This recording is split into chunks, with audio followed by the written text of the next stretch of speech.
suitcase was already sitting by the front door when I came home from school. One faded blue duffel bag. That was it. At first, I thought my parents were finally cleaning out the hallway closet. Then I noticed my clothes folded neatly inside. 3 pairs of jeans, a few t-shirts, my old hoodie, 2 family photographs, my high school diploma, nothing else. My name is Ryan Carter, and on the day I turned 18, everything I believed about family changed forever. It had started as the happiest morning of my life. I graduated from high school with honors. Teachers congratulated me. Friends talked excitedly about college. I had earned a partial engineering scholarship and planned to work evenings to cover the rest of my tuition. For the first time, my future felt real. As I walked home, I imagined celebrating with my family. Maybe pizza, maybe cake, maybe my dad would finally tell me he was proud of me. Instead, I opened the front door and found my life packed into a single bag. My mother stood in the kitchen without looking at me. Dad sat silently in the living room. My younger sister, Emily, remained upstairs. No one smiled. No one said congratulations. I forced a laugh. What's going on? Mom took a slow breath. You need to leave. I blinked. What? You're 18 now. It's time. I stared at her, waiting for the punchline. None came. Dad finally spoke. We've made our decision. You'll be fine. You've always been the strong one. I looked from one parent to the other. I don't understand. Mom folded her arms. Emily needs us more. Her anxiety has become worse. The therapist thinks fewer conflicts at home will help. I frowned. What conflicts? She hesitated only briefly. The two of you competing. I almost laughed. Emily and I had never competed. If anything, I had spent my entire childhood protecting her. When bullies teased her in middle school, I stood up for her. When she struggled in math, I tutored her every evening. When she had panic attacks before exams, I stayed awake talking with her until she finally fell asleep. I wasn't her rival. I was her biggest supporter. I've never made Emily's life harder. Dad rubbed his forehead. We know. Then why am I leaving? Mom answered with words that would stay with me for years. Because you're the strong one. You'll survive. Emily won't. I slowly looked toward the staircase. My sister stood halfway down, tears streaming down her face. She shook her head desperately. I didn't ask for this. I swear. Mom turned toward her. Go back upstairs. Emily didn't move. Instead, she looked at me. I'm sorry. I smiled weakly. It's okay. Even then, I was trying to protect her. I picked up the duffel bag. It was surprisingly light. 18 years of life reduced to one shoulder strap. Dad reached into his wallet and handed me $200. This should help until you get settled. I stared at the money, then quietly pushed it back. I don't want it. He looked hurt. Ryan. No. If you're sending me away, at least let me leave with my dignity. I walked toward the front door. No one stopped me. No one hugged me. No one said they loved me. As I stepped outside, I heard the door close behind me. Not slam. Just quietly click shut. Somehow that hurt even more. I spent that first night on a friend's couch. The next week, I found a tiny room above an old mechanic's garage. The landlord agreed to lower the rent if I cleaned the workshop every weekend. It wasn't much, but it was mine. During the day, I attended community college using my scholarship. At night, I stocked shelves at a grocery store. I slept 4 or 5 hours whenever I could. Some weeks I survived on instant noodles and peanut butter sandwiches. Whenever life became overwhelming, I remembered my mother's words. You're the strong one. At first, they felt like rejection. Eventually, they became motivation. If I truly was strong, I'd prove it. Not to them, to myself. Years passed. I graduated near the top of my engineering class. A small technology company hired me straight out of college. I worked harder than anyone else. Late nights, weekends, extra certifications. Within 6 years, I had become the company's youngest engineering manager.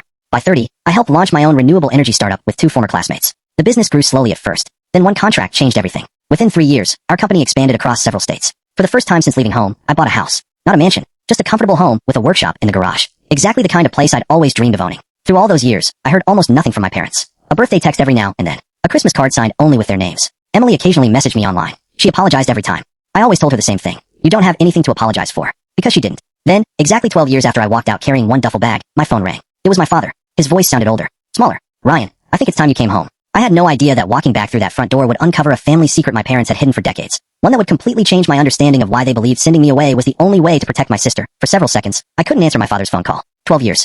That was how long it had been since I walked away from the only home I'd ever known with one duffel bag over my shoulder. 12 birthdays. 12 Christmases. 12 years of silence. Now, suddenly, he wanted me to come home. His voice sounded different. Not angry. Not proud. Just tired. Ryan. He repeated quietly. Please. I wouldn't ask if it wasn't important. I closed my eyes. A part of me wanted to hang up. Another part, the 18-year-old who had waited for someone to come after him, still wanted answers. I'll come tomorrow. The drive back to my hometown felt strangely familiar. The old diner where Dad used to buy pancakes on Saturday mornings was still there. The park where Emily learned to ride a bicycle looked smaller than I remembered. Even the mailbox in front of our old house had the same dent from the time I accidentally hit it with a baseball. Some memories refused to fade. When I pulled into the driveway, I noticed something immediately. The house looked older. The paint had faded. The flower beds Mom once cared for so carefully were filled with weeds. Dad opened the front door before I reached it. His hair had turned almost completely gray. His shoulders, once broad and strong, seemed smaller. For a moment, we simply stared at each other. Then he whispered, You look good. So do you. It wasn't true. But neither of us knew what else to say. Mom appeared behind him. The confident woman who had once handed me a duffel bag now looked fragile. Her eyes filled with tears the moment she saw me. I'm glad you came. I nodded politely. Where's Emily? Upstairs. Dad answered softly. She's resting. My stomach tightened. Is she sick? They exchanged a quick glance. Finally, Mom nodded. Very. She led me upstairs to Emily's room. The cheerful teenager I remembered was gone. Instead, a pale 30-year-old woman sat beside the window wearing a knit cap. She smiled the moment she saw me. You actually came. I crossed the room and hugged her carefully. I'll always come for you. She laughed softly. I knew you would. After dinner, Dad placed an old wooden box on the dining table. I think it's time you knew everything. Inside were medical records, hospital documents, letters, insurance papers. Most were more than 20 years old. Dad slowly opened the first file. When Emily was 6, she was diagnosed with a rare autoimmune disease. I looked toward my sister. She nodded.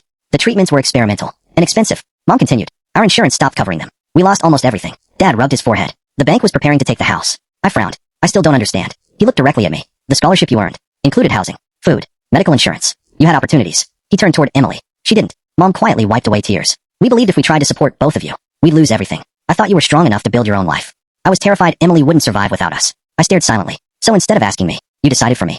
I never spent $1 of the money we saved by asking you to leave. I looked confused. What? He handed me several documents. Every month for 12 years, my parents had quietly deposited money into an investment account. My name was on it. I didn't understand. Dad's voice broke. I thought I was sacrificing today to give you a better tomorrow. I convinced myself you'd forgive us once you knew. Mom stepped into the garage. I was wrong. I should have trusted you. I should have asked. I stole your choice. There was no way to recover the birthdays, the holidays, the family dinners.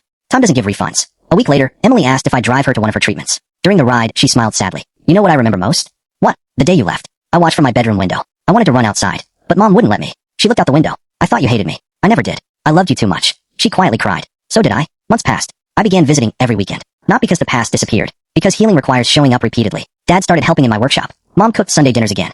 Emily's health slowly improved thanks to a newly approved treatment. One evening, she handed me an old birthday card. I wrote this when you turned 18. She had never mailed it. Inside, written in uneven teenage handwriting, were simple words. Please don't forget you're my favorite person. I kept waiting for the right time. She smiled. I think this is it. A year later, we celebrated my 43rd birthday together. For the first time since I was 18, there was cake, candles, laughter, family photographs. Before everyone ate, Dad stood. I owe someone an apology. He looked at me.